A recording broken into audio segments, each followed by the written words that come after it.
Salut les marques, salut les smarts et bienvenue dans Catch Up, le podcast qui transpire le catch. Chaque semaine, on analyse ensemble tous les shows de la WWE. Aujourd'hui, direction Louisville dans le Kentucky pour un bon bourbon et un bon épisode de Monday Night Raw. Nous sommes le 14 novembre et avec moi dans les studios pour m'accompagner pour cette analyse, j'ai évidemment l'ami Giscal. Salut Giscal.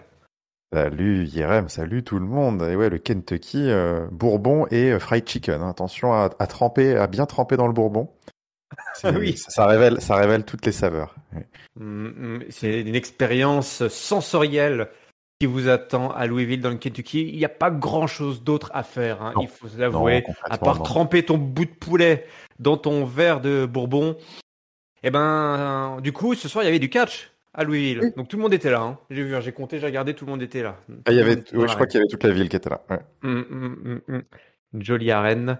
Et donc du joli monde et surtout Seth Rollins qui ouvre le show. Il est devenu l'homme indispensable.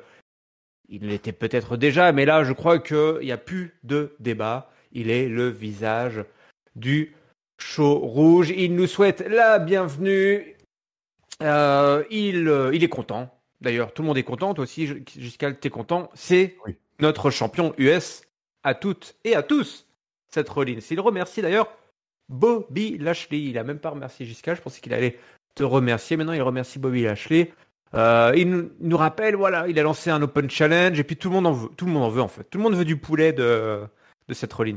Hein, Finn Balor, il veut du poulet. Ali veut du poulet. C'est normal. Lashley veut du poulet aussi. Et il mange beaucoup, je pense. Oui, au fried chicken, Kentucky Fried Chicken, hein, ça vient de là, hein, KFC. Vous apprenez quelque chose aujourd'hui en écoutant Catch Up. On apprend des choses à chaque fois. Vous savez dorénavant d'où vient le KFC.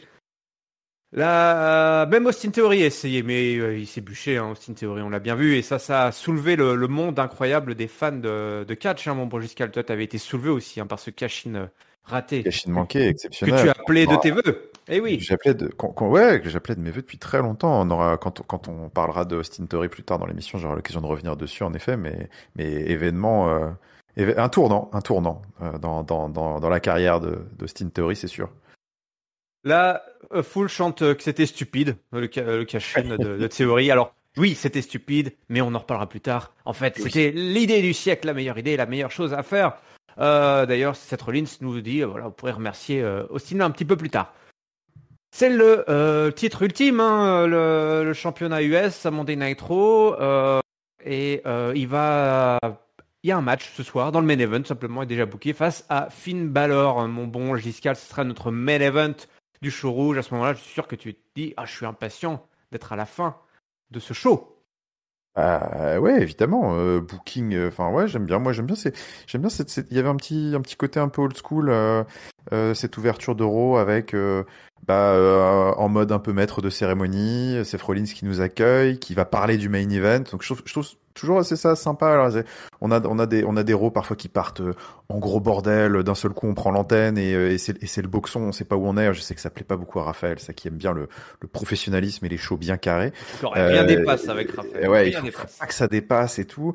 Là justement, il y a quelque chose d'assez à l'ancienne. C'est voilà, l'intro est là pour teaser le main event. Donc il y a vraiment ce début et cette fin qui sont liés. Moi, j'aime bien souvent quand on revient un peu à des basiques comme ça. Je trouve que là, c'était bien fait avec, en effet, Seth Rollins qui nous fait sa petite promo, qui nous vend le main event, qui nous raconte un petit peu ce qui s'est passé la semaine dernière. C'est un peu, c'est vraiment le côté très série, quoi. C'est précédemment dans Monday Night Raw. Donc je trouve que ce petit segment fonctionnait bien. Et puis il est pas fini, ce petit segment. Il s'est passé non, il est pas fini puisque Bobby Lashley débarque et il est pas content. Bobby Lashley dit que c'est lui qui a fait le sale boulot. Hein, il a transformé Theory en une punchline, donc il l'a rendu Theory. Tout simplement, il a facilité le travail hein, pour Seth Rollins. Et du coup, il veut son titre, il veut sa ceinture, il veut son championnat US. Alors l'autre, il lui dit, attends, t'es gentil, d'accord, je crois que la colère te monte à la tête là depuis que t'as perdu face à Brock Lesnar. C'est vrai que voilà, hein, il a perdu face à Brock Lesnar. Et l'autre, il dit, non, mais attends, c'est pas ça. Donc il commence un petit peu à faire gonfler des muscles quand soudain, l'autre mangeur de poulet, Mustafa Ali, débarque avec un arbitre. Il veut un match aussi, c'est le bordel. Ça finit en baston. Bobby est attaqué par Ali. Seth Rollins il se barre, hein. Comme il fait souvent, il le voit souvent en arrière-plan comme ça et qui fait hop, hop bah, je vais me barrer moi. Il a eu raison. Et puis c'est la bagarre parce que Mustafa Ali ne veut pas lâcher et du coup il y a quoi? Eh ben il y a match, il y a quasiment un match à sens unique, hein, mon bon Giscal. Mustafa Ali a Ah oui. tenté un petit retour vaguement sur la fin, mais il s'est bouffé un énorme spear. On lui a épargné l'abandon puisqu'il s'est retrouvé, si j'ai pas de bêtises, oui c'est ça, il s'est retrouvé endormi dans le Hurt Lock et c'est Ouais, je comme sais pas ce ça. qui est pire. Ouais. Ouais, ouais, je sais pas, il a fait dodo. Hein, mis au lit, voilà une bonne tisane, bien bordée, Mustafa Ali, merci, au revoir. Victoire écrasante de Bobby Lashley hein, sur Mustafa Ali et Bobby Lashley du coup qui se relance direct dans la title picture, qui se fournit déjà, il y a du monde hein, autour de ce titre US, mon bon Giscal. Ça fourmille, hein. Tu sens que bah, c'était aussi un peu l'objet hein, de cette séquence et c'est Seth Rollins c'était là pour se faire mousser et pour faire un peu mousser la ceinture, voilà, à dire bah voilà tout le monde est sur cette ceinture. Théorie, Lashley, Ali, mais pas que. Enfin voilà, il dit c'est le top prize, c'est la ceinture ultime du show rouge. D'une certaine manière, c'est plutôt intelligent parce que c'est vrai que bah, la Bloodline et Roman Reigns, c'est vrai, enfin phagocytent tellement. Enfin, c'est pas le terme, mais c'est vrai qu'ils prennent tellement un peu en otage le top du top de l'affiche en apparaissant de manière très espacée un petit peu quand ils veulent et pas toujours à Monday Night Raw. Bah, parfois, c'est vrai qu'on a toujours ce sentiment, on en discute souvent sur le Discord, d'une absence un peu de main event. Parfois, en fait, dès que la Bloodline n'est pas là, il n'y a pas de main event en quelque sorte. Donc c'est vrai que de pousser à fond ce côté Seth Rollins, chef de file du show rouge avec sa ceinture qui est le prix le prix ultime, bah, c'est plutôt malin. Et donc ce segment a plutôt rempli ses objectifs à ce niveau-là parce que voilà, on sent qu'il y a bah, tout le monde lui court un peu après. Donc c'était plutôt bien joué. Et puis bah après il y a eu ce squash que t'as mentionné. Alors un peu partagé sur ce squash, pas tant parce que je pense que Je veux dire, c'était trop long. en fait, c'est pas que c'était trop long, c'était peut-être. Alors, je sais on a débattu un petit peu avec Ringside de ça aussi, mais j'ai Aïe, trouvé ça aïe. presque trop violent pour le pauvre. Alors, je ne sais pas s'il reste des fans de Mustafa Ali dans l'assemblée. Je pensais que t'allais dire, je sais pas s'il reste quelque chose de Mustafa Ali, Mais toi, ouais, des mais morceaux, de peut-être justement, une cuisse ou une aile. exactement. C'est un peu ça là où je veux en venir, c'est que je sais pas s'il lui reste quelques fans, mais en tout cas, les quelques fans, je sais pas s'ils vont pouvoir retrouver quelque chose parce que là, c'était. Alors, j'avais l'impression depuis quelques semaines, justement, que ce soit par le fait qu'il tourne autour un peu de la ceinture, qu'il change de look. Bon, alors c'était pas forcément fameux hein, avec ses petites dreads et son shirt de boxeur et tout, mais je sais pas, t'avais l'impression qu'il se réinstallait petit à petit. Il emmerdait un peu le Miz aussi. Enfin, tu le voyais un petit peu dans les backstage. T'avais l'impression qu'il se réinstallait dans la mid-card de Raw. Et alors là, j'ai trouvé qu'on a eu affaire à une sorte de sacrifice rituel comme j'en ai pas vu depuis très très longtemps. Je crois que j'ai pas eu une impression de squash aussi violente que celle-ci depuis une éternité parce que il y a une différence, je trouve, entre les squash tu vois qu'on voit de Homos, de Strowman ou même de Lashley par le passé, hein, quand il ramène 2 ou 3 ou 4 parfois jobbers locaux pour faire la pâtée. Et là, bon bah c'est du sens unique et il y a pas de débat. Mais des squash à ce point-là, 100% à sens unique sur des mecs qui sont de la mid-card, tu vois, c'est une tête un peu connue, quoi, Mustafa Ali. J'ai trouvé que, je sais pas, il y avait une impression un peu, à mi-match, je me disais, mais, pouah, enfin, c'est limite, tu te demandais ce que Mustafa Ali faisait là, en fait. Tu te dis, mais en fait, ce gars-là n'a pas sa place, quoi. Enfin, il se faisait tellement rouster. Et en plus, le truc, c'est que ça avait commencé avant le match. C'est-à-dire que Ali était arrivé, il avait ramené sa poire, il s'était fait virer 2 fois du ring comme un malpropre par Lashley qui magnanime lui dit bon écoute vas-y tu veux vraiment te faire botter le cul bah je vais te botter le cul sonner la cloche et alors là il le secoue il Et il lui l'envoie botte vraiment le partout cul. il lui botte le cul non mais c'était il y avait même je pense parce que ça a duré 4 minutes je crois en effet t'as dit il y a eu un micro comeback à genre à 3 minutes 30 ou un truc comme ça peut-être à 4 minutes il y a un moment tu te demandais même s'il allait avoir un semblant d'offensive Mustafa Ali tellement c'était gênant et tu vois, c'est des trucs où je comprends que Bobby Lashley, c'est génial, voilà, il faut que Bobby Lashley ne doit pas transpirer contre des mecs comme ça, c'est très bien. Et c'était peut-être presque trop parce que concrètement là, Mustafa Ali, je me dis après ça, mais je juste disparais, casse-toi parce que enfin là c'est pas possible. Attends, il a dû manger les pilons de quelqu'un qu'il fallait pas, c'est pas possible, toi, les pilons de Ah ouais, Kyrgios, non, mais il s'est fait tellement laminer que ouais, c'est un peu dur. C'est Enfin, vrai que bref, c'est étrange, hein, ce changement de dynamique là ouais. en Bon, une ou deux semaines. ça reste relativement anecdotique parce que bon, c'est Mustafa Ali, Oui. mais voilà, encore une fois, je pense à ces quelques petits fans qui restaient. Bon bah écoutez, Oui, paix à dire votre de âme. l'espoir de le voir Euh, éventuellement dans une espèce de fatal four-way parce que t'as plein de contenders Ah et oui, non. tout, mais là. Ah, c'est terminé, finito. Ouais, Bon. ouais, c'était peut-être. Oui, effectivement. Bah écoute, il a cherché la bagarre, il a eu la bagarre, il s'est fait bien botter les fesses. Mais après, je trouvais ça. J'aimais bien quand même ce côté moustique qui voulait pas lâcher, tu sais, ça c'était marrant. Ouais, Mais c'est c'est vrai. résilient, mais Ouais, c'est-à-dire ouais. que tu vois, généralement dans ces cas-là de David contre Goliath, il y a toujours une sorte de petite phase de comeback, tu sais, essayer de. Et ça Bon, n'a voilà. pas. Bon, non, non, bah, il y a pas, il y a rien eu. Après, voilà, l'objectif était de faire qu'il y ait pas de comeback, que Ouais. Bobby Lashley est trop fort, mais peut-être qu'il y avait peut-être un autre mec à mettre. Alors je sais pas, mais bon, on ne saura jamais de toute façon puisque Mustafa Ali a été rayé de la carte lundi, donc. Alors, par contre, ce qu'on sait, mon bon Giscal, c'est quel est le surnom de Maya Yim. On l'appelle Oui, Michin. Misha, Mishin, Michin, Misha. Michto. Ouais, qu'est-ce que c'est que ce... Ah, parce qu'attends, au début, alors la séquence backstage, Jay Styles et toute sa clique, là, voilà, ils se la pètent, voilà, maintenant ils sont 4 contre 4. Voilà, ils sont prêts à affronter le Judgment Day. Et là, t'as Luke Gallows qui fait, ah, c'est moi qui ai ramené Maya Yim, parce que moi, les femmes, ça me connaît et tout. Donc, Maya Yim, elle le regarde dans l'air, Ouais. qu'est-ce qu'il fait là, mec, on est en 2022, attention à tes... Attention à ce que tu dis. Puis il commence à lui dire, ouais, bah non, elle s'appelle Michi, l'autre il fait puis ils font leur tout de suite. Et il dit, c'est quoi Michi? Bah, ça veut dire qu'elle est en colère, quoi, qu'elle est la folle, quoi, la folle en colère en coréen et qu'elle Un adore peu, ce surnom. ouais. C'était un peu chelou. Tu sais, on avait déjà parlé les semaines passées du côté, tu sais, de la dynamique un peu plus qu'implicite, hein, vraiment, voire borderline crado quand même entre Rhea Ripley et Dominique Mysterio avec tous les sous-entendus, les caresses, les machins et tout.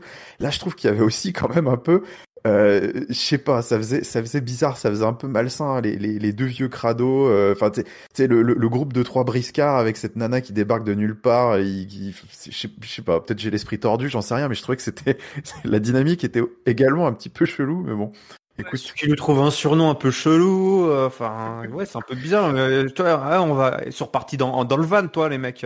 Ils voyagent tous les Ouais, quatre en van. Toi, ouais, ça doit pas sortir très bon là-dedans. Attends, je sais pas trop ce qui se passe, mais c'est petit vrai. groupe un peu libertin, je ne sais pas. Ouais, Ouais, c'est des rivalités un peu cracra, très ouais, sexuellement chargées, quoi, hein, ouais, avec ouais, un petit peu. Hein. Ouais. des déviances et des comportements sexuels un peu douteux, ils sont là pour ils sont là pour faire bouger la bourgeoisie, toi, pour choquer C'est le ça, voilà, bourgeois. exactement. Et C'est voilà, ça, ils Giscal essaient de nous choqué, chatouiller un peu. Bah, voilà, très choqué, Giscal. Alors là, lui, moi, c'est mon côté vierge effarouché, là, j'étais complètement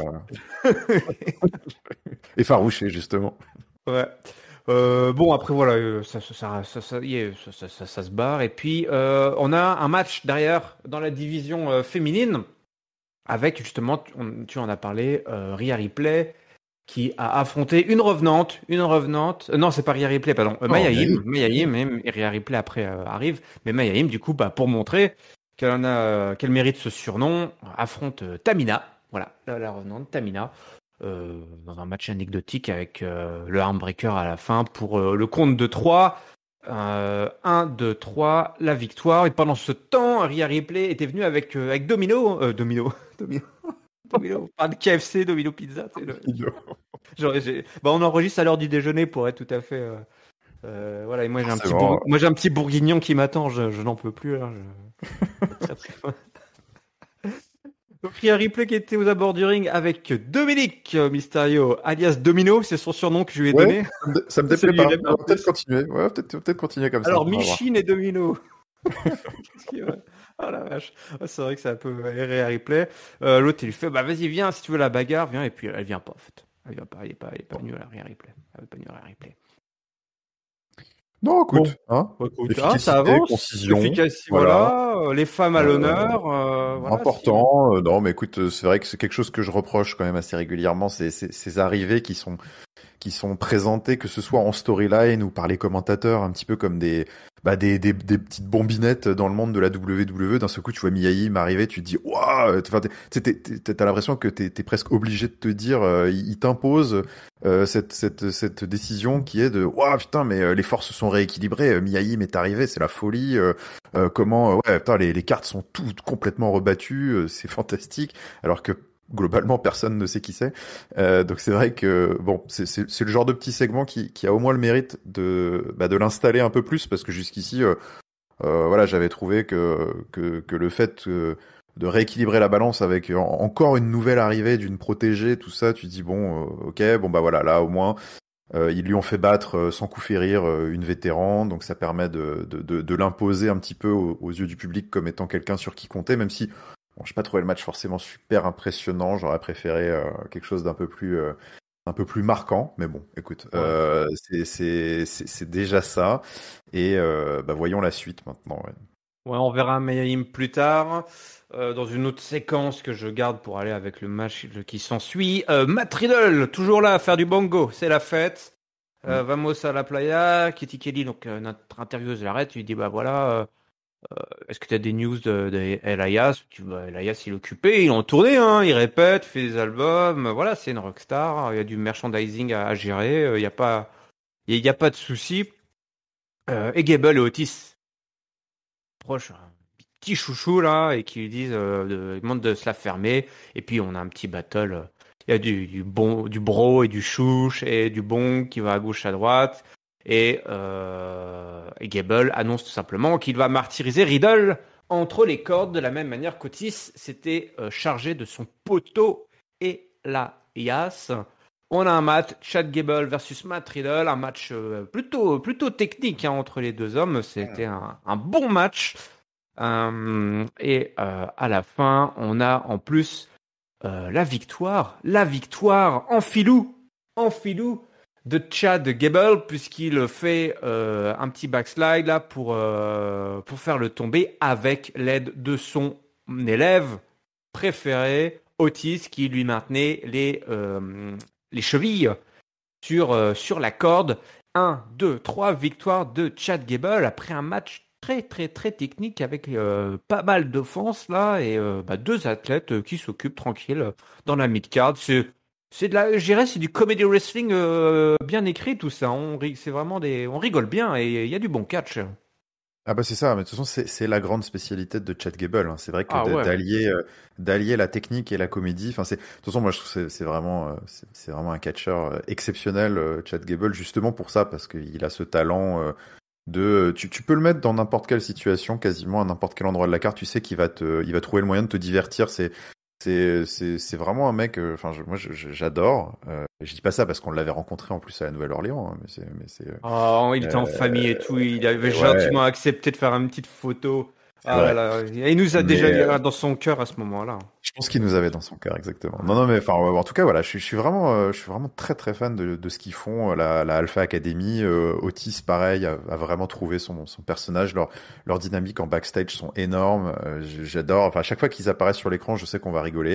Et ah en ouais. plus, on va pas juste rigoler, c'est en plus, tu sais qu'on va avoir du bon catch parce que Chad Gable, il est utilisé partout à chaque fois pour faire, justement mettre du liant un peu dans l'émission, proposer des bons matchs de mid-card, de milieu de show. Et il y a toujours, dans ces matchs qui sont toujours d'une douzaine de minutes, il y a toujours un petit bonbon, une petite sucrerie, tu sais, qui va toujours te mettre au milieu un super enchaînement ou alors un move de ouf. Et ça avait été le cas d'ailleurs, parce qu'il a fait une sorte de DDT driver à un moment là sur Matt Riddle qui était super stylé et qui a fait une jolie near fall. Et donc cool. Bah écoute, moi je suis pas mécontent en plus de le voir glaner une petite victoire parce que souvent c'était souvent un petit peu en vain toutes ces interactions et bon il collectionne un peu les défaites. Bon c'est son rôle hein. Mais je trouve que c'est cool de temps en temps de lui filer un petit truc pour montrer que ça reste quand même un petit duo qui est crédible. Donc c'est pas mal. Et puis de toute manière, de toute façon, Matt Riddle en ce moment n'a pas l'air très intéressé par le catch de manière générale parce que je dois t'avouer que je suis un peu moi je suis un peu blasé là de son angle bongo bongo là depuis 2-3 semaines. Le Matt Riddle d'il y a 2-3 mois est quand même bien loin. Celui qui courait après Roman Reigns pour venger Randy Orton et puis qui essayait de retrouver par tous les moyens le chemin du main event avec le Money in the Bank, et puis ensuite qui sait farcir Seth Rollins dans des super matchs. Et d'un seul coup, t'as l'impression que, en fait, je sais pas, peut-être qu'il avait les idées claires pendant 3 mois, et puis là, il a retrouvé son fournisseur officiel d'herbe, et puis finalement, voilà, il retourne végéter comme un de benet. traîner avec une rockstar, voilà, hein, tu sais, on Ah sait ce qui se voilà, passe. c'est ça, il a retrouvé les substances là. Donc il a retrouvé un peu les atours du mec qui faisait que, en fait, en début d'année, j'ai jamais vraiment aimé ce gars-là. Mais voilà, je préfère quand il est focus et qu'il arrive à mettre un peu son personnage goofy au service de vraiment d'un objectif, plutôt que de le voir faire le clown en backstage. Je trouve que ça n'a aucun intérêt. Donc prends ta défaite, voilà, bien fait pour ta gueule, et vive Chad Gable. Ouais, vive Chad Gable. Ouais, je te rejoins, c'est vrai que ce Matt Riddle là, il est revenu à la maison, quoi, si tu veux. Il est revenu dans sa chambre, dans son basement, quoi, chez sa mère, il est retourné chez sa mère après avoir pensé que voilà, qu'il allait changer. Bah non, il revient à ses premiers amours. Bon, c'est un peu sans programme, hein. Matt Riddle, j'ai l'impression que tant que Randy Orton n'est pas de retour, il va rien se passer. Bon, bah écoute, ça occupe. C'est marrant de dire ça en temps, mais c'est presque dans l'autre sens, c'est-à-dire que ça occupe Chad Gable en attendant. Oui, exactement. Bon, voilà. Mais belle victoire pour Chad Gable, tu avais raison de le dire. Moi, ça m'a surpris et en bien. Je m'attendais à une petite défaite nord classique, toi. Et en fait, bah non, comme tu l'as dit, Gable et Otis, c'est un duo de filou et il remporte. Alors, il y a une petite séquence avec mon catcheur préféré, évidemment, de tous les temps, Baron Corbin, qui s'est allé sur 2-3 séquences. Il est avec JBL, ils sont en train de jouer au poker dans une arrière-salle. Et vas-y que ça fume des cigares et que ça boit du bourbon. Même si, forcément, c'est pas le meilleur whisky, hein, le whisky du Kentucky. C'est même pas buvable. Si t'écoutes JBL. Non, bref, c'est dégueulasse. Il a raison. Et Tozawa débarque. Après, ils ont éliminé un gars. Ils se sont moqués d'un pauvre type là, qui était un gros naze. Ils l'ont déplumé. Et Tozawa débarque. Et Tozawa, il met ses grosses lunettes. Et Tozawa, finalement, même si c'est sa première partie, Tozawa, il a la chance du débutant. Il remporte toute la mise. Et à la fin, on dit voilà, vas-y, continue, allez, all-in. Enfin voilà, ça chauffe un petit peu. Et l'autre il dit non, moi ce que je veux, c'est un match. Et donc on a eu un Baron Corbin. Nous sommes dans 2002, on a un Baron Corbin versus Akira Tozawa. Tozawa qui a, alors, écoute, on a vu tout l'étendue, l'offensive. Le moveset de Tozawa là ce soir. Hein. Ah c'est vrai. Écoute, il en a profité, il a pas souvent l'occasion. Il nous a tout fait. Il a même commencé à sortir des Shining Wizards sur Baron Corbin. Baron Corbin qui a eu du mal à se démêler de ce vilain petit moustique une fois de plus. Encore un petit qui court dans tous les sens. Et c'est ça, il a passé 3 ans au dojo des ninjas là. Tozawa, 24/7, ça fait travailler le cardio, hein, de courir après un titre comme ça. Et du coup, il était au taquet. Il se prépare pour un crossbody, puis la Corbin, il l'attrape, puis il fait un end of days, et puis c'est terminé, 1-2-3, quoi. Et puis victoire du Baron qui a perdu beaucoup d'argent, mais qui a retrouvé le sourire. Eh oui. Oui, c'est ça. Ouais, écoute, je sais pas, toi, vu que c'est ton catcheur préféré, Baron Corbin, moi c'est vrai que je l'aime beaucoup, Baron Corbin aussi, je suis un grand fan du Baron. Je sais pas ce que t'en penses, moi je cherche toujours je cherche toujours le sens de cette association en fait avec JBL. J'ai pas encore saisi vraiment le concept, et c'est pas cette semaine qui m'a aidé vraiment à le saisir. Non, cette semaine, c'était pas fait pour. Ouais, ça, c'est sûr. je sais pas, j'ai l'impression, en fait, je comprends pas parce que JBL a priori, si tu le colles à quelqu'un, c'est pour assurer les promos, l'expérience, la hit, des trucs comme ça quoi. Je trouve que Baron Corbin, en tout cas, a prouvé déjà qu'il a pas du tout besoin de ce genre d'association. Donc déjà de facto, en fait, je comprends pas le truc. Et en plus, moi j'adore la comédie, les segments un peu loufoques et tout. Là, mais j'aime bien quand ça sert un petit peu quelque chose. C'est-à-dire que j'aime bien quand éventuellement ça sert à poser une gimmick, ça sert peut-être à développer des petits segments, des petites storylines de low card. Mais si c'est juste un truc, en fait, j'ai pas compris l'objectif cette semaine. Vraiment, je situe pas. À part, il passe l'association JBL, voilà, c'est censé être un mania des affaires, un mec super malin qui connaît tout business sur le bout des doigts, un grand filou, qui prend Baron Corbin qui lui-même est un plutôt plutôt un mec qui avait jamais été présenté comme un grand débile, je trouve. Donc c'est censé être une association voilà qui est business, qui est censé le propulser un peu vers les sommets. Et là cette semaine en fait je sais pas sous couvert de comédie et de légèreté, on les fait passer pour des énormes crétins, tout ça pendant plusieurs segments en plus, hein, pendant trois vignettes backstage pour booker un match dont on n'a rien à foutre, pendant lequel il passe pour un débilos parce qu'il se fait quand même un petit peu chahuté par vraiment le fond du panier quoi. Et donc certes il gagne derrière, et donc voilà, bon, on s'en souviendra pas la semaine prochaine, mais c'est pas une raison je trouve pour enfin voilà pour dire que vraiment je trouve que c'est un peu naze ces trucs là. Et je saisis pas, enfin je suis sûr qu'il y a plein d'autres mecs dans le roster qui gagneraient à être associés à JBL. Et presque je trouve que ça le dessert un peu Baron Corbin. Enfin c'est pas fantastique quoi. Bah, les deux forces s'annulent, en fait. Ouais. Hein, les deux forces s'annulent. Et c'est amusant parce que, en fait, c'est très naturel que JBL s'entiche d'un mec comme Baron Corbin parce que Baron Corbin représente un petit peu, effectivement, cette attitude era, tout ce qui plaît à JBL, même si dans la vraie vie, Baron Corbin, c'est un chic type et c'est sûrement pas un gars horrible comme l'était JBL, toi. Mais dans ce qu'est le personnage, voilà, les deux, ça Ouais, ça peut colle. coller. Mais après, en termes de, est-ce que ça sert pour la construction ou du personnage, l'évolution d'un personnage, narrativement, ou l'équilibre des forces et tout, c'est vrai que, bah non, tu l'as dit, c'est deux mecs qui savent tenir un micro. Alors certes, JBL nous a proposé des super promos ces dernières semaines, mais au bénéfice d'un mec qui sait déjà lui faire des promos et se faire huer. J'ai pas l'impression qu'il y ait plus de huées aujourd'hui pour Baron Corbin que voilà. Je suis pas sûr qu'il y en aura plus dans 3 mois de JBL. Toi. Donc c'est vrai que c'est cool parce qu'au début tu dis ah bah s'ils mettent JBL c'est parce qu'ils vont lui proposer un programme intéressant pour notre ami le Baron et le relancer sur une grosse rivalité ou une grosse storyline. Pourquoi pas aller vers le titre. Là, aujourd'hui, on n'a pas eu ça. Donc, ouais, on ne sait pas trop ce qui va se passer. J'espère qu'ils vont rapidement trouver un angle, une storyline, quelque chose vraiment pour prouver l'intérêt d'avoir mis JBL dans les pattes du Baron. Je sais pas ce qu'ils cherchent. En tout cas, cette semaine, j'ai pas compris ce qu'ils cherchaient à faire. Et voilà, je trouve que c'est un peu dommage. Moi, j'aime bien, même sur les segments vraiment les plus légers, je trouve que c'est quand même sympa qu'il y ait un minimum de direction, quoi. Bon, on va enchaîner avec une autre séquence que je sais tu n'as pas kiffé. Et quand je vois le résumé, je suis oh là là là là là là, c'est pas possible. C'est pas possible. Je vais essayer d'être court parce que franchement, c'était d'une longueur et c'était l'asphyxie un petit peu. Hein. Il faut l'avouer.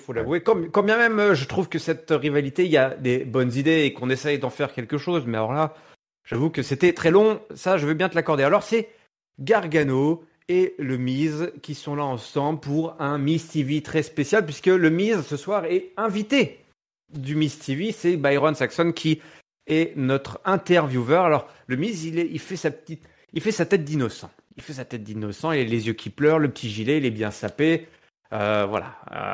Il vient ouvrir son cœur tout simplement ce soir pour prouver son innocence dans toute cette histoire un petit peu lugubre d'impayés et de deal qui a mal tourné et qui expliquerait pourquoi Dexter Lumis en a autant après le A-lister. L'autre il demande est-ce qu'il était désolé écoute, j'ai écrit il a tout préparé, alors il y a une petite déclaration, une petite lecture à nous faire. Il regrette d'avoir payé Dexter Lumis, c'était seulement par pure empathie. Est-ce que c'est trop demandé? Essayez de me comprendre, il y a 18 ans, ça fait 18 ans que je suis là, jamais été blessé. Alors, il nous ressort un petit peu aussi, ça te fait rengaine, j'ai pas très bien compris d'ailleurs. Jamais pris congé, il a cru que c'était Daniel Bryan ou je sais pas quoi en face de lui, il s'est retrouvé là-dedans. Voilà, on m'a jamais consolé, on m'a jamais mis une petite tape dans le dos pour me dire oh, écoute, tu fais du bon boulot, t'es un chic type. Alors du coup, bah moi j'ai pensé, j'ai vu Dexter Lumis, je lui ai proposé un job. Donc il dit c'est lui qui lui a proposé le boulot. Mais Dexter Lumis, on voulait encore plus. Tu donnes ci, tu veux ça, hein, tu tends ta main, tu veux te bouffer le bras. Et du coup, bah, j'ai essayé d'arrêter cette histoire. C'était une relation toxique, hein, dans laquelle il s'était retrouvé finalement. Et il a essayé de régler ça tout seul, quoi.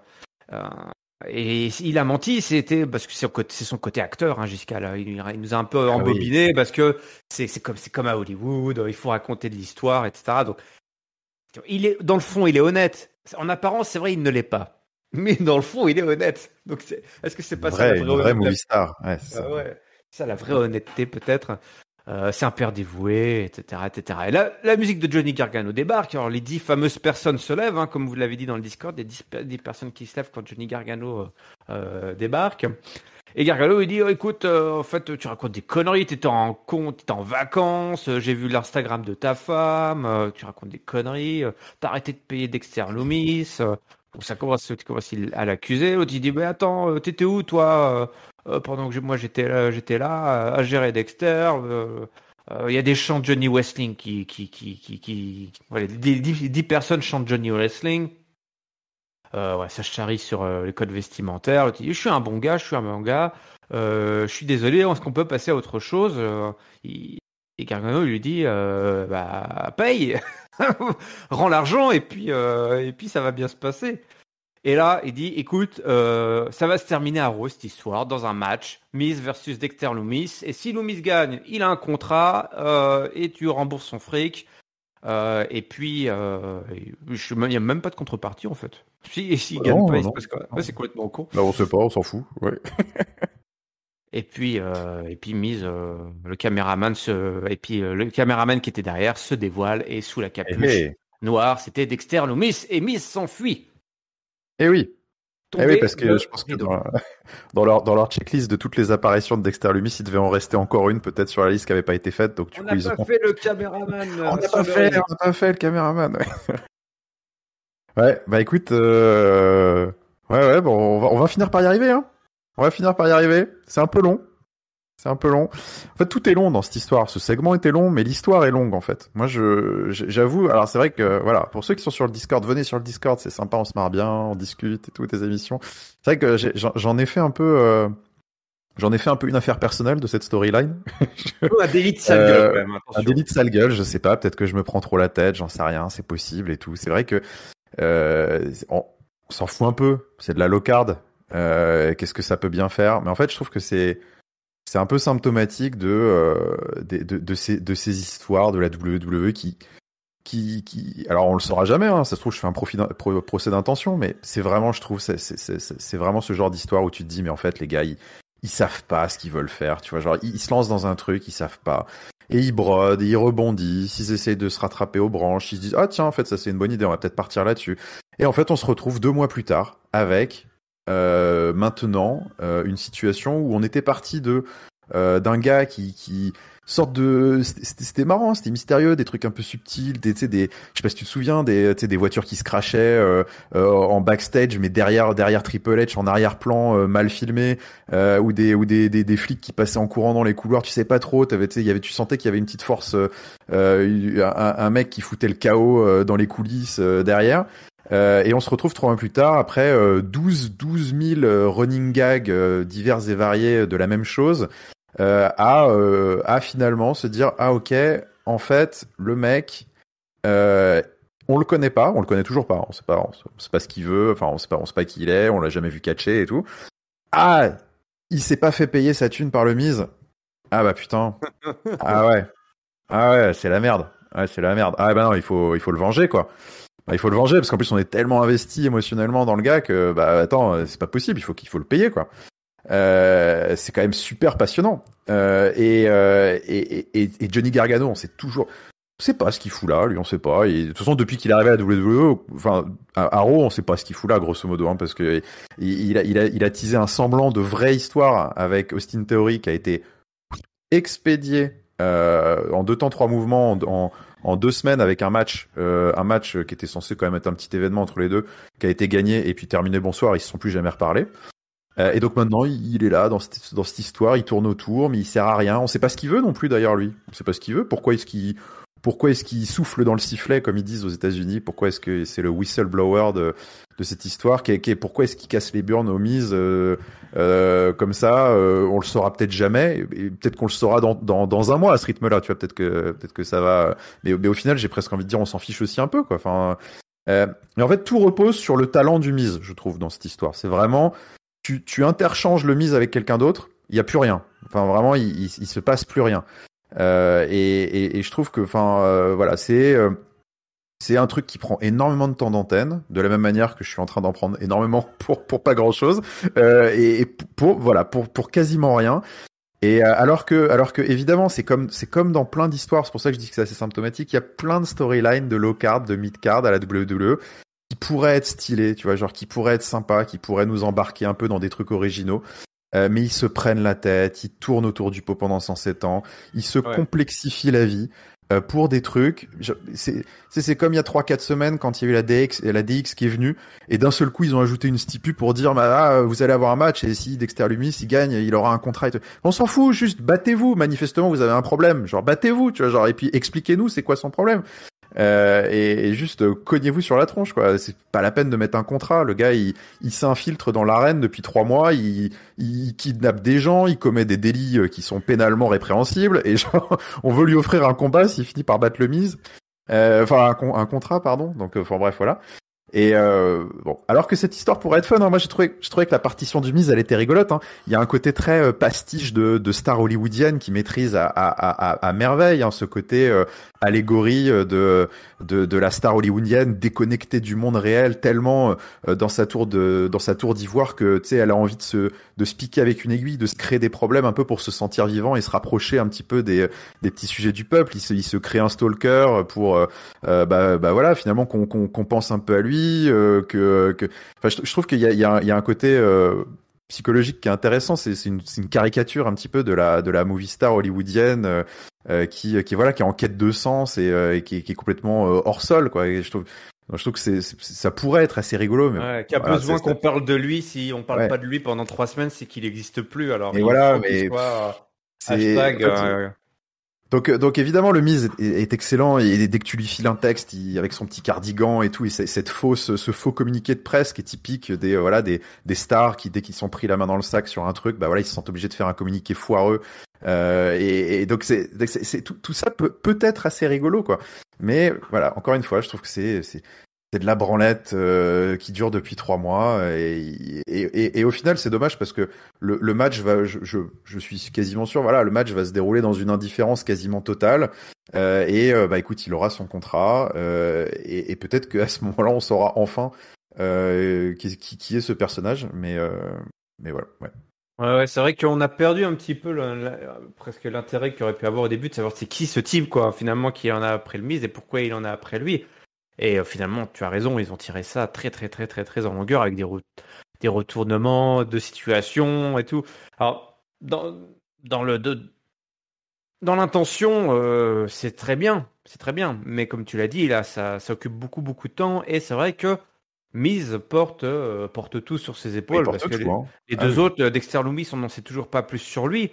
Et c'est vrai qu'on demande beaucoup aux spectateurs, on demande de s'attacher à un mec qu'il connaît pas et qui en fait est un criminel. Donc, quelles sont concrètement nos raisons de supporter Dexter Lumis dans quelques semaines, je sais pas quand est-ce que sera le match, mais quelles sont nos raisons concrètes, hormis le fait qu'on lui doit du pognon et que le Miz est un heel formidable, donc forcément on aura envie de le voir perdre, quoi. Ouais. C'est amusant d'ailleurs parce que évidemment Dexter Lumis il a son nom de la série de personnages Dexter. L'intérêt de cette série-là, c'est qu'il te montre un mec qui commet justement des crimes, comme tu dis, pénalement répréhensibles, comme tu dis, parce qu'il tue des gens. Mais à côté de ça, il est attachant parce qu'il voit sa vie de famille, il galère. Après, voilà, il devient papa. Voilà, il galère dans sa vie avec ses potes et tout. Donc tu t'attaches à ce mec et tu finis par comprendre, presque l'excuser de ce qu'il fait parce que il a des raisons, il a un passé, etc. Là, on n'a toujours pas ça. C'est ça qu'il nous faut pour ce type de personnage-là. Donc c'est vrai que c'est un petit peu dommage. Bon, comme tu as dit, on a passé beaucoup trop de temps peut-être sur cette séquence qui était beaucoup beaucoup trop longue, mais comme tu as dit, c'est aussi symptomatique de parfois ces bookers et ces scénaristes à WWE qui se facilitent pas la tâche et qui se prennent peut-être aussi pour des scénaristes d'Hollywood, hein, des fois un petit peu peut-être aussi. Qui réfléchissent. C'est ça le double sens. Ouais, c'est ça. On enchaîne avec une autre storyline et surtout un autre match qui va revenir puisqu'on va revenir en direction du Judgment Day. On est backstage, on a Shelton Benjamin. Qu'est-ce qu'il vient? Il a perdu face à Austin Theory. C'était quand ça d'ailleurs? Ouais, passe à Austin Theory, ça doit être la semaine dernière, peut-être. C'est la semaine dernière. Ouais, c'est ça. Et là, Dominique Mysterio, il arrive et puis il coupe le domino. La domino débarque, il coupe Benjamin, il dit ouais, t'es un gros loser, t'as connu mon père, t'as connu Rey Mysterio des Guerrero quand ils étaient à leur pic, toi, t'es toujours là, qu'est-ce que c'est ce bordel, là, espèce de vieux schnock. Il dit bah attends, je vais te donner une bonne raclée. Et là, t'as Damian Priest qui est à côté. Puis qui se met en travers, là, qui fait une tête de plus, puis bon, sa grosse voix, calme-toi et tout, t'as un problème avec Domino, si t'as un problème avec Domino, t'as un problème avec moi. Et puis t'as l'autre Domino derrière, le petit Domino. Parce que quand t'as un petit Sautille, là, derrière. qui sautille, qui se cache et qui lance des pics, fait ah ouais, qu'est-ce qu'il y a, t'as des problèmes, toi, ouais, t'es. Ah, c'était génial. Là, Dominique nous offre un nouveau volet dans ce Ah ouais. personnage. Là, ça, c'est le Dominique Mysterio que j'ai envie de voir, moi. Hein. Ça, c'est mon domino, ça. Ça, c'est mon Domino, là, qui se cache derrière. C'est cette paire, là, avec. Ah ouais, ça Avec marche Damian bien. Priest, ça marche super bien.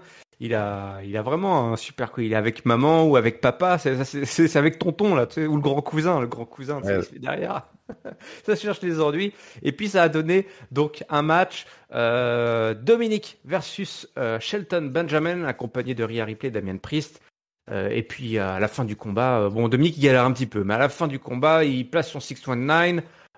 Mais c'est bloqué, le power slam, la souplesse, Dominique qui roule, qui boule dans tous les sens, ça va pas trop. Benjamin va le rechercher par la peau des fesses, mais Damian Priest est là, il fout le bordel. Dominique en profite pour placer un roll-up, mais ça passe pas. Alors Benjamin place son ankle lock, hein, oui, ça fait 30 ans qu'il est là, donc il connaît les vieilles prises, le Shelton Benjamin. Et Rhea Ripley qui fait coucou à l'arbitre, et Damian Priest qui sauve les fesses de Dominique. C'est le bordel. Et Dominique balance Shelton Benjamin dans le coin, il lui met un DDT, le Frog Splash, 1, 2, 3, et une grosse victoire pour Et oui.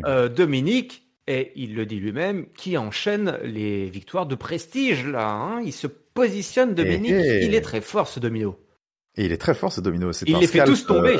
il les fait tous tomber. Il les fait toutes et tous tomber, ouais, c'est ça. Non, mais écoute, ouais, c'est un scalp quand même prestigieux, hein, Shelton Benjamin. C'est sûr que bon, voilà, ça reste, c'est un jobber maintenant à la WWE, mais écoute, c'est pas n'importe qui, donc c'est un très très bon choix d'adversaire, j'ai trouvé. Bonne petite, voilà, très efficace cet enchaînement backstage et match derrière.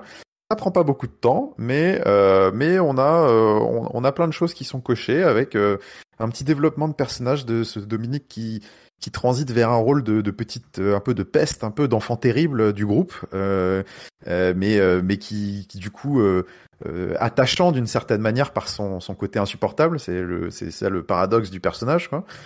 Donc ça marche très très bien. Le voir sautiller comme un personnage de cartoon derrière son bodyguard là backstage, c'était très rigolo.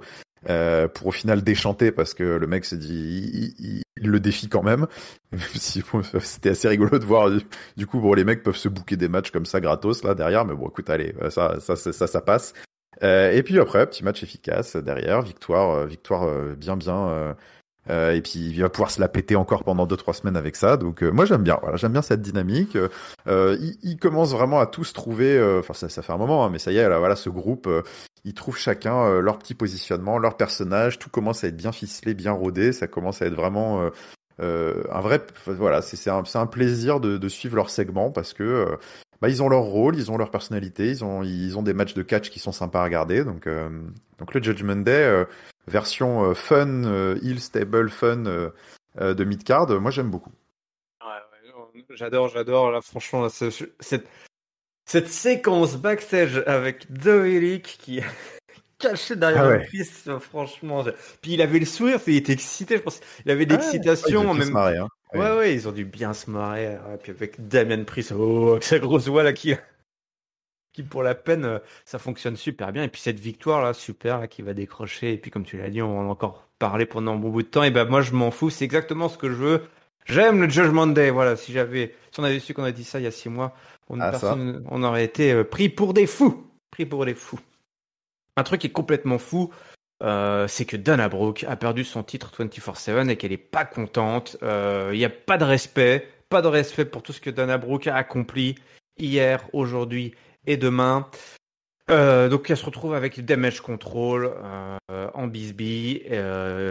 Impossible de laisser passer ce qui s'est passé justement avec Nikki Cross qui avait jeté le titre 24/7 à côté en plus de la poubelle. Elle Elle respecte tellement pas le titre 24/7. Je sais pas Personne ne respecte. si elle a Ouais. réagi à ça, mais elle devrait dire ça, toi. Je respecte tellement pas, il méritait même pas d'être dans la poubelle, quoi. C'est ça Non, le non, elle a pas message réagi, je pense. que l'Écossaise devrait envoyer. Et donc, on a un match d'Anna Brooke qui veut laver son honneur et l'honneur de toute la lignée, l'héritage du titre le plus dingue de la WWE, le 24/7. Elle affronte Io Sky avec toute la clique de Damage Control, y compris Nikki Cross, hein, qui fait partie de la team pour les Survivor Series. À la fin du combat, c'est le running knee et le moonsault sur Dana Brooke. Victoire de Io Sky, 1, 2, 3 évidemment. Mais le plus important derrière, c'est que Mia Yim arrive sous le titantron pour annoncer sa réponse, hein, parce qu'elle avait été invitée à rejoindre l'équipe de Bayley pour les Survivor Series War Games. Elle a réfléchi, War Games, c'est génial, mais War Games avec Mia Yim, ce sera de l'autre côté, ce sera pas avec le Damage Control. Elle rejoint la team des babyface sans saveur, Bianca Belair, Asuka, Alexa Bliss. Peut-être qu'elle se dit, au moins là, je vais ressortir du lot par rapport Ouais, peut-être. aux Ouais, trois c'est faces. la bonne stratégie. Pas bête, pas folle. Et donc, bah voilà, on a du coup 4 d'un côté et 4 de l'autre aussi. Hein. Il reste. Non, attends, Et 1, 2, 3. écoute, 1, non, 2, 3, non, 4. parce que les heals sont 5 maintenant, hein. Enfin, parce que c'est annoncé un peu plus tard dans l'émission, mais ça y est, elles ont trouvé leur 5e, les méchantes. C'est qui a rejoint la 5e? C'était dans cet épisode? C'est Ah bah Rhea c'est Ripley. Rhea Ripley. Oui, Ouais, oui. ouais, Bah, tu dis ouais, Rhea Ripley qui s'embrouille avec Bianca Belair, je crois. Non, c'est Rhea Ripley non, non, débarque. Elle discute avec des match control. elle Et vient du juste, coup, elle vient les voir. Elle leur dit, écoute, voilà, le si vous avez Mayayim un est de l'autre problème avec côté. Miyahim, du coup, je suis avec vous, quoi. Ouais. Voilà. Et ben écoute, il reste plus qu'un slot. Donc n'hésitez pas à déposer votre candidature. Ouais, faut y aller, Euh, là. Falloir envoyer du lourd, là. Ouais. Parce que là, Pour sauver ce naufrage à venir. Oui. carrément. Mais non, mais c'est Dana Brooke va sauver le Ah oui, navire de la Dana division Brooke. féminine. Ils ont fait un tellement bon boulot en plus cette semaine pour la garder un peu crédible que du coup, c'est ça va être une candidate toute trouvée.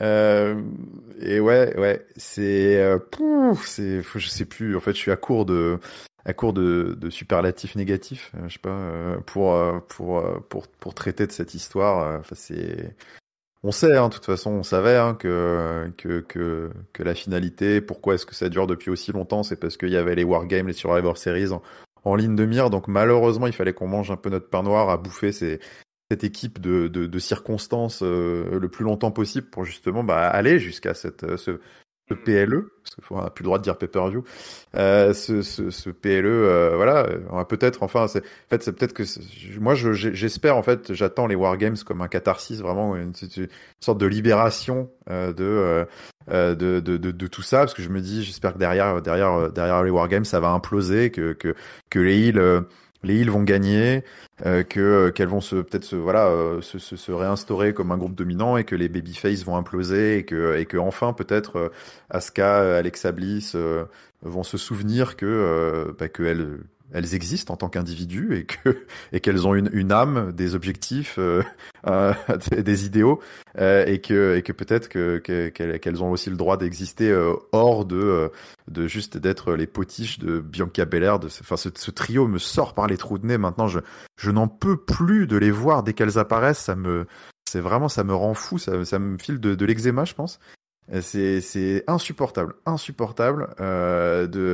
de cette paresse vraiment d'écriture depuis maintenant qu'on mange depuis 3 mois là, qui vraiment ça me gonfle.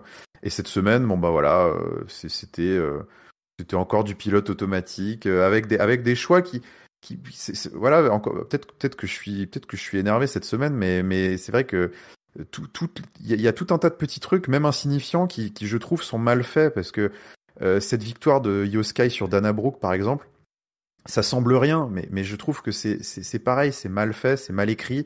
Dana Brooke, elle nous fait ok, évidemment on s'en fout de Dana Brooke, tu vois, c'est un peu comme Mustafa Ali, on s'en fout de Mustafa Ali, c'est pas grave. Mais Dana Brooke, c'est une nana qui est déjà je trouve que ce qu'on lui a fait avec sa ceinture hors qu'est faible, je trouve que c'est vraiment nul. Tu vois, genre cette histoire de jeter à la poubelle la ceinture, ça va au-delà de la symbolique. J'ai pas eu l'occasion d'en parler lors de la dernière review. Mais je trouve que c'est un aveu, c'est presque, je trouve, enfin, c'est assez hypocrite en fait de la part de la WWE d'écrire des segments comme ça, parce que c'est un peu, je trouve, une façon de se rendre plus cool qu'ils ne sont.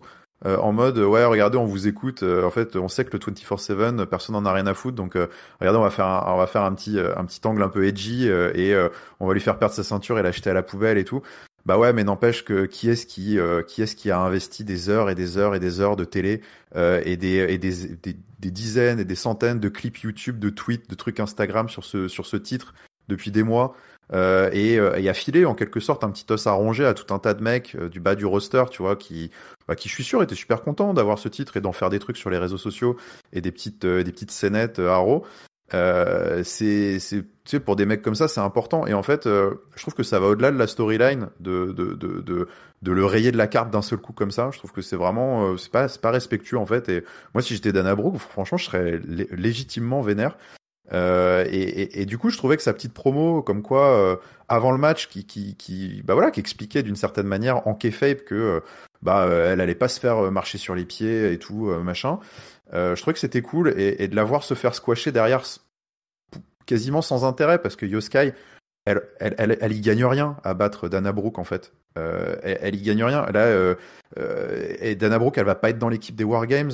Ça lui apporte zéro momentum à Yoskai de battre une low-cardeuse comme Dana Brooke. Il aurait mieux fallu la mettre face à Nikki Cross et puis que t'ailles même pas jusqu'à la fin du match, juste les méchants que tabassent Dana Brooke parce qu'elle la respecte pas. Exactement. Je vois pas quel est l'intérêt du squash à part encore plus mettre la tête dans le seau. D'une nana qui, voilà, ça sert à rien et ça n'apporte aucun momentum aux méchantes. À la limite, un bon vieux beatdown, comme tu dis, avec une Dana Brooke super vénère, fired up parce que ça lui tient à cœur et que du coup elle sort un peu le match de sa vie et tu sens que les heels commencent à perdre le contrôle et là boum, elle lui rentre dedans, elle le défonce parce que de toute façon les wargames c'est ça, hein, c'est une histoire de groupe, c'est pas et derrière tu justifies presque aussi l'arrivée de Maya Yim qui voit ça et qui fait non mais exactement. Moi, je suis pas d'accord avec votre c'est quoi voilà, ça, exactement, je suis pas d'accord avec votre façon de faire, c'est quoi ce bordel de traiter des meufs comme ça? Bah écoutez, puisque vous voulez la jouer comme ça, moi je vais rejoindre la team des gentils et je vais légitimer ma place parce que après l'arrivée, voilà, donc là maintenant on a traité ce sujet. Après il y a l'arrivée de Maya Yim. Mais l'arrivée de Maya Yim, c'est pareil, c'est pourri. En fait, alors déjà je trouve ça super gênant de faire des trucs un peu teaser, super hype sur des nanas dont tout le monde se fout. Que voilà, on a déjà parlé, Maya Yim, on s'en branle. Donc essayer de faire une sorte d'annonce, tu vois, genre des trucs, c'est limite s'il allait pas avoir un roulement de tambour. Le fameux décompte, les 60 minutes. Avec le décompte et Maya Yim qui est là, qui fait un faux teaser de trahison, enfin genre ouais, j'ai choisi mon camp et tu vois les heels qui sont toutes contentes et tout, comme si c'était fantastique d'avoir Maya Yim dans son équipe. Et en fait, coup de théâtre, en fait je suis avec les gentils. Et bon d'ailleurs tu nous as pas expliqué pourquoi et puis on s'en fout, t'es pas une game changer, tu vois, donc c'est pas arrête de te mettre en scène comme ça. Donc, en fait tout sonne faux, dès qu'ils veulent faire un truc je trouve que tout est mal fait et je suis je crois que je l'ai déjà dit plein de fois, j'ai l'impression de me répéter, mais c'est vrai que je suis stupéfait de cette capacité, de ce talent presque à tout foirer comme ça avec les filles, c'est impressionnant. C'est très impressionnant. Je pense que s'il voulait faire pire, je sais même pas ce qu'il pourrait faire en fait. Donc voilà, encore une fois, on sort de là avec zéro momentum des deux côtés. Donc c'est un match qui n'a pris absolument aucune hype. Peut-être l'arrivée de Rhea Ripley chez les Heels et peut-être la seule bonne nouvelle. Et encore, je me dis presque, j'ai envie de dire, mais juste reste éloigné de ce dumpster fire là, enfin de ce truc. J'ai même pas envie de te voir là-dedans. Mais bon, voilà, écoute, allez, j'arrête. Mais vous savez ce que j'en pense. T'as raison. Non, mais et pourtant, toi, il fallait pas grand-chose pour fixer certaines petites choses, comme on l'a dit. Hein. Ça semble facile. Ça semble trop facile. Et une fois de plus, il se complique la tâche. Et surtout, une fois de plus, il rend. Il y a pas cet équilibre entre qu'est-ce qui est important, qu'est-ce qui ne l'est pas, qui est une méga star, qui ne l'est pas, qui doit avoir le focus, qui ne doit pas l'avoir. Voilà, comme tu dis, Maya Yim, ok, c'est cool, elle est là, génial. Mais elle est déjà embarquée dans une histoire qui est suffisante, avec l'histoire avec le Judgment Day, l'histoire avec Zio, voilà, elle vient faire le nombre, c'est cool. Maintenant, comment tu connectes ça, tout ça? Bah, t'avais créé quelque chose en plus. T'avais fait Dana Brooke, voilà, elle se fait passer à tabac, l'autre ça lui plaît pas. Toi, elle a déjà vu ça se passer. Ouais, voilà, donc elle va rejoindre les autres. Ok, bah voilà, là c'est justifié. Plutôt d'arriver à dire, bah je vais avec les gentils. Non, c'est complètement naze. Et c'est vrai que on a fait tirer ce truc là pendant des mois là pour arriver à ce wargame, comme si là, ils avaient décidé, il nous faut un wargame féminin. Bah tiens, on a déjà. Ok, c'est dans 3 mois, mais on a déjà. Bah tiens, on a déjà les fils en fait. Bah voilà, Damage Control, là, puis Bianca Belair et puis les deux autres là qui sont avec elle parce qu'elles sont gentilles elles aussi. Ok, bah c'est bon, on a déjà nos équipes. Et puis bah pendant 3 mois, il se passe rien parce que bah il faut que ça soit ces équipes-là à l'arrivée. Donc c'est complètement idiot, c'est vrai, c'est très très mal écrit. Et ils font beaucoup de mal, hein, la division féminine. Ouais, c'est dur parce que alors voilà, dans le catch tout va très vite, hein. On sait qu'il y a 3-4 semaines de folie avec Bien un sûr. super programme et d'un seul coup tu te dis waouh, c'est la folie, c'est l'âge d'or du catch, l'âge d'or du catch féminin, c'est fantastique et tout. Bon, voilà, on sait hein, la mémoire d'un fan de catch, elle est courte, ça peut aller très vite, mais on passe pas nos meilleurs mois, hein, ça c'est sûr. Bon, et on va passer à quelque chose qui va nous réjouir beaucoup plus. Ouais. Backstage, une interview. L'ancien Mr. Money in the Bank, Austin Theory, est interviewé et il nous explique que personne, on lui demande hein, comment il sent, il lui dit personne ne comprend sous quelle pression hein, il est encore aujourd'hui. Tout le monde pense que il existait grâce à sa belle gueule, grâce à ses fameuses opportunités qu'on lui a soi-disant données. Mais à chaque fois, il a fait plus que ce qu'on lui a demandé. Il allait au-delà de ce qu'on attendait de lui. Mais les gens, les gens le détestent toujours malgré ça, parce qu'ils sont jaloux, parce qu'ils veulent le voir échouer. On veut voir Austin Theory échouer. Et ben, c'est ce qui s'est passé quand il a cash in son Money in the Bank. Les gens l'ont vu échouer, mais lui, il l'a pas vu comme ça. Et non, c'est pas la chute d'Austin Theory à laquelle on a assisté la semaine dernière. Aujourd'hui, Renaissance. c'est la renaissance. Il se sent vivant plus qu'il ne le s'est senti vivant depuis toujours. Finalement, et on en parlait jusqu'à pendant plusieurs fois hein, dans ce podcast, cette mallette Money in the Bank, c'était un poids lourd, une encre pour Austin Theory. Oui. Il y avait aucune fin positive possible, aucun cash-in possible pour lui, et il le dit d'ailleurs hein, dans une grosse séquence d'écriture rétroactive, hein, cette fameuse justification après coup, voilà qu'on n'apprécie pas forcément, et c'est un peu ce qu'on pouvait regretter la semaine dernière avec cette arrivée d'Austin Theory qui n'était pas forcément super année. Bah là, tout s'explique. Hein, on est dans la tête d'Austin Theory. Voilà, cette encre-là, ce boulet, parce qu'il nous explique, et c'est vrai, Roman Reigns, bah, il est intouchable. Il est intouchable. Pendant un an, c'est pas possible. Il a essayé, hein, pourtant il a essayé jusqu'à là. Il a essayé, mais à chaque fois, il y avait quelqu'un sur la tronche. Tyson Fury qui, voilà. Brock Lesnar, tous les Usos, toute la Bloodline, Bobby Lashley et tout. Enfin, voilà, c'est bon. Il a essayé, il a compris. C'est pas possible, c'est pas possible. Donc, qu'est-ce qu'il fait? Eh ben, direction le titre US, tout simplement. Seth Rollins a raison. C'est le visage de Monday Night Raw. Le titre US, c'est la plus grosse ceinture du moment Monday Night Raw. Donc, bah, let's go, quoi. Et s'il n'y avait pas eu encore ce couillon de Bobby, eh ben, il aurait fait le cash-in le plus incroyable de tous les temps. De tous les temps. Ce à quoi, quand on parle de cash-in le plus incroyable de tous les temps, pop, tu fais apparaître qui dans le Ziggler qui fait Comme Beetlejuice. ouais. C'était peut-être le pire cash-in de tous les temps, mais bon, c'est vrai que prendre un petit conseil de celui qui a eu le meilleur cash-in de tous les temps. Eh oui. Et oui, et aussi du mais écoute, j'ai rien à te prouver, plus d'excuses. Et ce soir, on va faire un match. Et avant de parler du match, parlons de cette promo. Écoute, Giscal, je sais pas si, en fait, comment dire, Austin Theory. À chaque fois qu'il fait une promo, on se dit ouais, mais c'est un nouveau chef-d'œuvre. Et ben là, je crois qu'on a eu encore un nouveau chef-d'œuvre. Exactement. Ouais. Non, c'est vraiment chef kiss là. Putain, masterclass cette promo, magnifique. Enfin, c'est exceptionnel. Vraiment, vraiment une promo énorme. Je pense qu'on se rend pas compte en fait à quel point elle est bien écrite cette promo. Alors, elle est évidemment bien interprétée, mais qu'est-ce que c'est difficile de faire c'est une excellente promo de heel. c'est ça qui est surtout important. En fait, c'est très très dur de faire d'aussi bonnes promos de heel où on dit autant de vérité et où on raconte autant son histoire personnelle, ses difficultés, ses motivations, tout en restant détestable au possible et une petite tête de con comme ça. C'est très très fort d'arriver à faire ça et c'est vraiment des promos qui sont fondatrices hein, pour des développements de personnages. Enfin, là, je pense on a vraiment assisté vraiment à un tournant.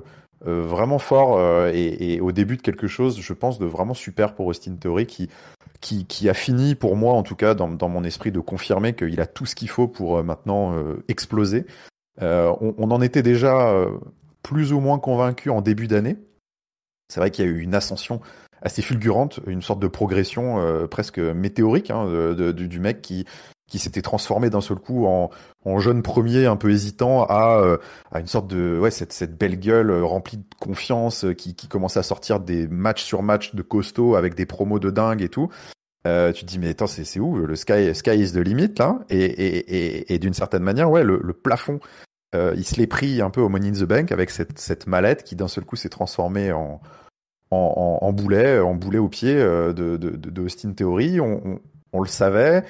On l'a dit plein de fois, on s'est dit, putain, enfin moi c'est vrai que c'est plusieurs fois j'ai pronostiqué un cash-in raté à un PLE, je pensais que ça allait arriver, parce que ça me semblait presque l'évidence même. C'était écrit pour lui en fait de rater un cash-in, cette belle gueule super arrogante, ce rookie de l'année qui se prend pour qui se prend pour quelqu'un d'autre et qui était destiné à se prendre une grosse tarte dans la gueule quoi. Et c'était sûr.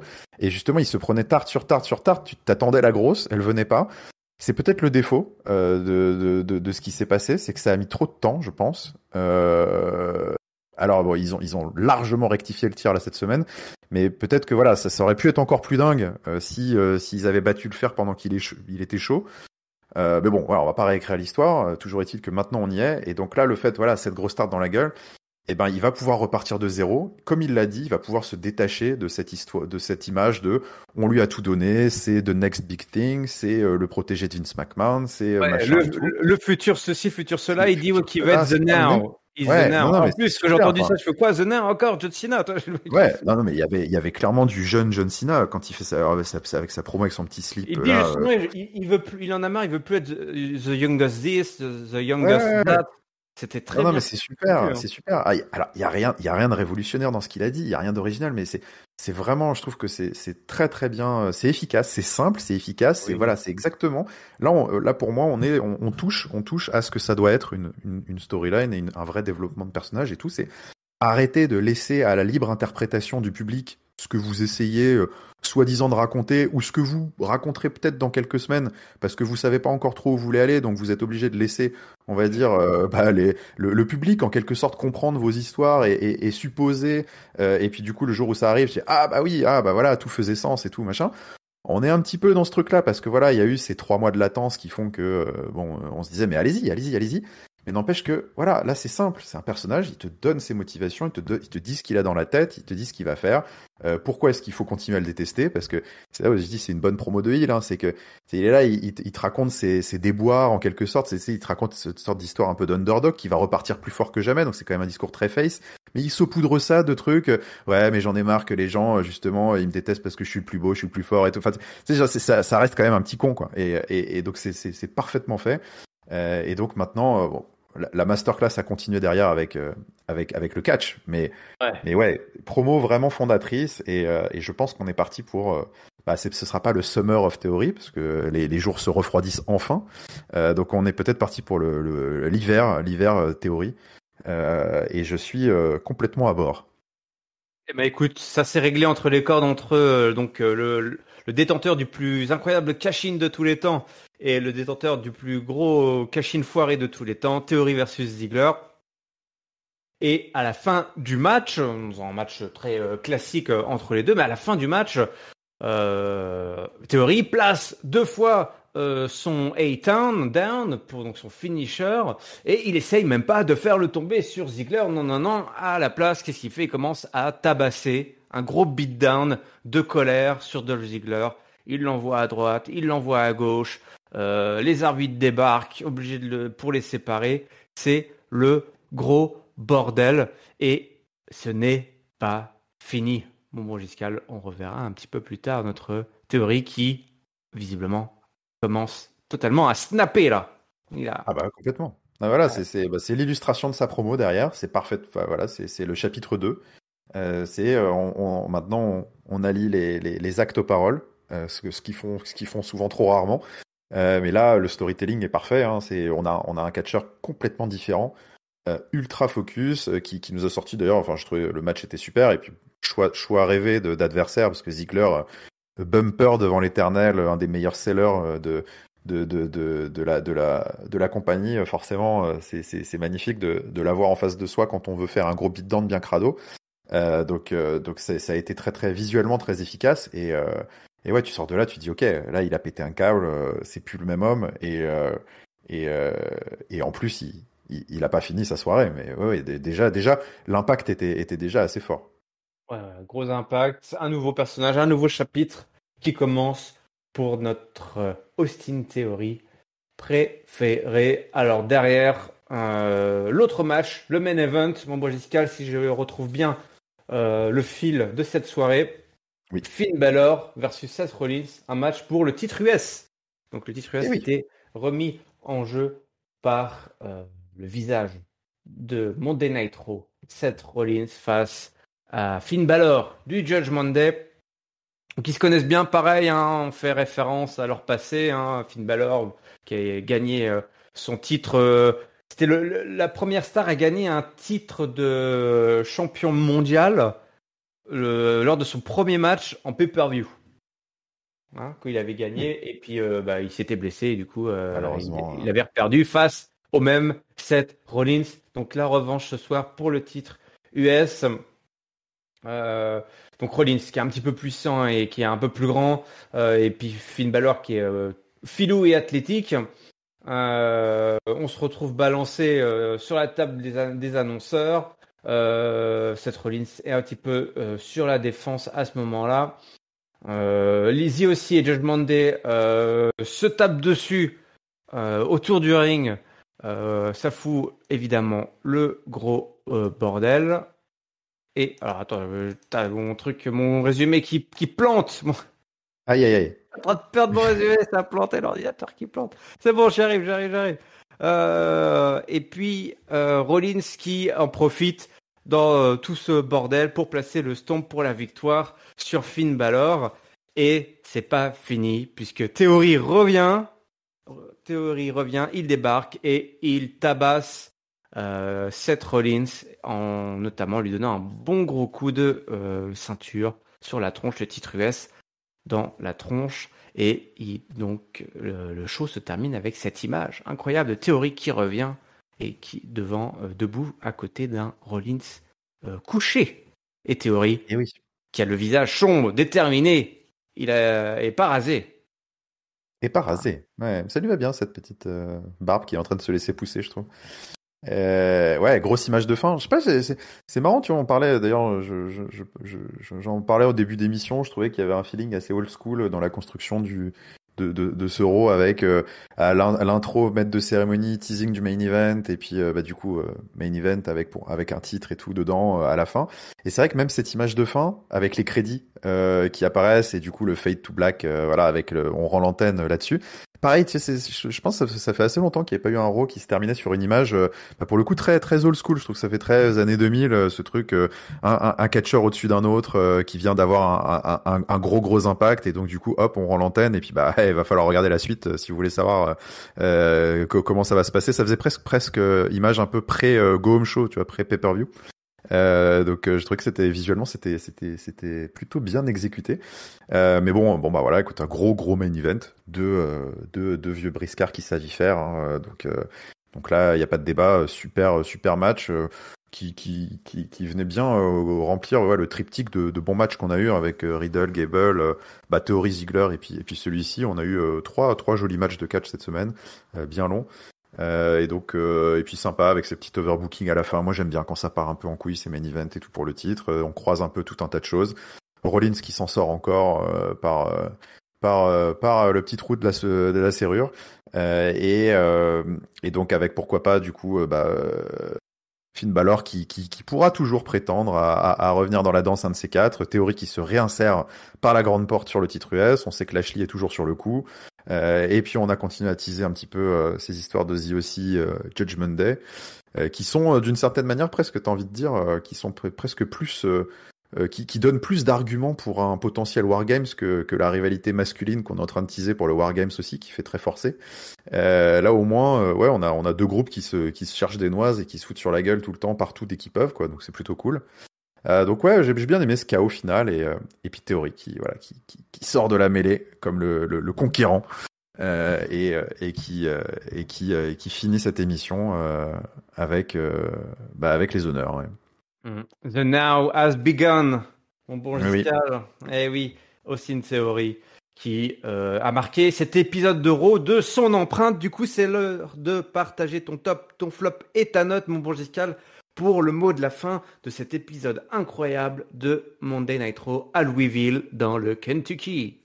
Eh bah écoute, allez, on va tout de suite commencer par le top, comme ça j'ai pas besoin de me répéter sur tout le bien qu'on a dit, mais c'est un maxi top de la mort, le plus gros top que vous puissiez trouver, vous pouvez le mettre à Austin Theory cette semaine, et à la promo qu'on lui a donnée, à l'exécution de cette promo, à son attitude, son charisme et son storytelling dans le ring contre Ziggler, et cette intervention à la fin. Il y a rien acheté à la poubelle, c'est génial, c'est super, je suis très très excité de voir ce que nous réserve ce nouveau chapitre pour Austin Theory. Top. Et le flop, eh ben écoute, il y avait de quoi piocher dans ce Monday Night Raw que j'ai trouvé extrêmement inégal. Il y avait de quoi piocher. Je vais donner un flop. Écoute, voilà, je m'attache à des détails, mais c'est pas grave. Je vais donner un flop de circonstances à ce Dana Brooke Io Sky et ce traitement de Dana Brooke. Si j'avais pu faire la review de la semaine dernière, je l'aurais vraiment donné un peu à cette histoire et qui s'est prolongée un peu cette semaine. Voilà, cette façon qu'ils ont eu je trouve, d'écrire l'enchaînement là de Dana Brooke, Io Sky avec l'arrivée de Mia Yim et tout. Je trouve que c'est vraiment une catastrophe et c'est très très hypocrite et très irrespectueux, je trouve, du rôle de Dana Brooke et d'une certaine manière au travers d'elle de tous les catcheurs un petit peu de low card bien établis depuis plusieurs années et qui pourraient être beaucoup mieux utilisés que ce qu'ils en font. Et je trouve que voilà, c'était vraiment nul ce qu'ils ont fait, aussi bien hors kayfabe que en kayfabe. Et donc ce sera mon flop cette semaine. Et puis ma note, écoute, j'étais parti pour donner plutôt une mauvaise note à ce Raw que j'ai trouvé. Quand tu sors d'Austin Theory et du titre US, je trouve quand même que il se passe pas grand chose, quoi. Ça me fait pas vibrer ce qui se passe à Raw. J'ai pas, j'en retiens pas des masses de trucs Ça a occupé une bonne ouais. partie de l'épisode quand même, toi. Donc. Ouais, c'est ça. Ouais, mais je trouve que c'est l'arbre un peu qui cache cache la forêt et la forêt elle est pas très très jolie. Et donc ouais, on croise des michines dans la forêt. Ouais, on croise des machines, ouais. Et des dominos. Il y a pas beaucoup de choses qui me donnent envie de rebrancher la télé la semaine prochaine à part Austin Theory. Et je trouve que c'est un peu triste. Et puis il y a des vrais trucs qui me font me questionner sur juste ouais, j'ai personne ici a la prétention de dire qu'on pourrait booker des shows, hein. C'est un travail de malade de pouvoir écrire parce que si on met tout bout à bout à la WWE, les mecs ils ont je sais pas plus de 10 heures de catch par semaine à booker, 52 semaines par an tous les ans sans interruption, sans vacances depuis des années. Donc évidemment que c'est pas simple et qu'il y a des périodes de creux et je vais pas dire moi si vous me mettiez booker, ce serait la folie. Mais il y a vraiment des trucs et qui plus est cette semaine que ce soit JBL avec Baron Corbin, l'histoire du Miz, les filles c'est vraiment enfin c'est tellement nul que parfois ça me fait me gratter la tête ça me perturbe. Donc tout ça pour dire, parce que j'ai pas donné ma note, je vais donner un 2 à cette semaine, 2 sur 5. Je trouve que c'était vraiment ouais, ça mérite pas la moyenne. Ça mérite pas la moyenne. Je me suis, même si je me suis beaucoup enthousiasmé sur certains segments, je me suis quand même globalement fait chier. Et c'est pas bon signe quand t'as un grand enthousiaste comme moi me fait chier. D'accord, effectivement, là, c'est dur. Je pense que C'est sûr, si tu. Je pense que c'est Austin Theory qui fout le bordel, en fait, parce que c'était tellement Ouais, grandiose ce qu'il a fait que par comparaison, tout le reste paraît fade et met en avant les défauts peut-être. à Ouais, jour, peut-être. en lumière, tous les défauts qu'on scoltine quasiment depuis des semaines, hein, effectivement, des paresses d'écriture ou des longueurs, que ce soit entre les codes ou même dans les storylines. Écoute, pour mon flop, je vais le donner aussi à la division féminine, mais plutôt du côté du booking de Survivor Series. Là, on est très proche le pauvre traitement accordé à Dana Brooke, mais derrière, effectivement, on en a parlé avec l'arrivée de Maya Yim et tout, c'était vraiment booké à l'envers, c'était un petit peu n'importe quoi. Mon flop, je ne peux pas ne pas le donner à Austin Theory. Pour autant, je donne un Top. petit flop, mon top à Austin Theory. Et pour mon petit top de cœur, je vais le donner à Domino. Domino m'a Ah, bien fait rire. Domino. Petit top, Ouais, Domino. top bonus. C'est vrai. Petit éclair de plaisir dans cette mid-card. Ouais. Ouais. Et pour ma note, écoute, moi, je vais mettre un 3, un bon 3. Un bon 3 pour cet épisode. Et même 3,25 comme. Ouais, Allez, 3,25. soyons 3,25. fous. C'est j'ai trouvé un épisode. On a battu le chaud et le froid, hein. Malheureusement, on a montré les plus grandes forces et les plus grandes faiblesses quasiment de ce show en fait, hein. Il est assez illustratif à ce niveau-là. Donc, Ouais. écoute, 3,25. Non, mais je pense que pour beaucoup de spectateurs, le bon l'emportera sur le mauvais, hein. De toute façon, le mauvais reste sur des sujets relativement mineurs. Mais c'est vrai, je sais pas, j'avais envie de sanctionner, mais je suis Ouais, peut-être. t'as raison, t'as raison. Mais non, Ouais, mais ouais. sinon, si tu sanctionnes pas maintenant, on sanctionnera jamais, toi, parce qu'ils vont se contenter de cette médiocrité en fond, quoi. Donc, c'est pas ça, on veut pas ça. On veut pas ça.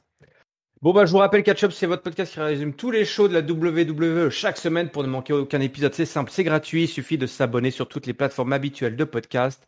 On est également présent sur YouTube. N'hésitez pas en commentaire à nous partager votre top, votre flop et votre note. Les réseaux sociaux, Catch Up CDC, Twitter, Facebook, Instagram. Le lien vers notre Discord est dans la description. Je te remercie, Giscal, pour ta présence, ton enthousiasme débordant pour notre nouvelle star, Austin Theory, fan number one, Giscal. Yes, le nouveau. Non, il veut pas qu'on l'appelle le nouveau John Cena. Donc c'est le nouvel Austin Theory tout simplement, le nouvel Austin Theory. Et ben écoute, mais merci, un grand merci à toi de m'avoir accueilli pour cette association une nouvelle fois complètement inédite. Et ce sera avec plaisir qu'on remettra ça. Voilà, et je le dis à l'antenne comme ça c'est enregistré, Giscal a promis qu'il s'occuperait du montage et de la publication de cet épisode. Voilà, Voilà. c'est gravé, on pourra pas dire que On va les gens... falloir que je me dépêche alors. Eh Ouais. oui, t'as pas le choix, t'as pas le choix. Allez, on vous souhaite à toutes et à tous une bonne semaine pleine de catch. Salut, salut. Ciao, ciao tout le monde.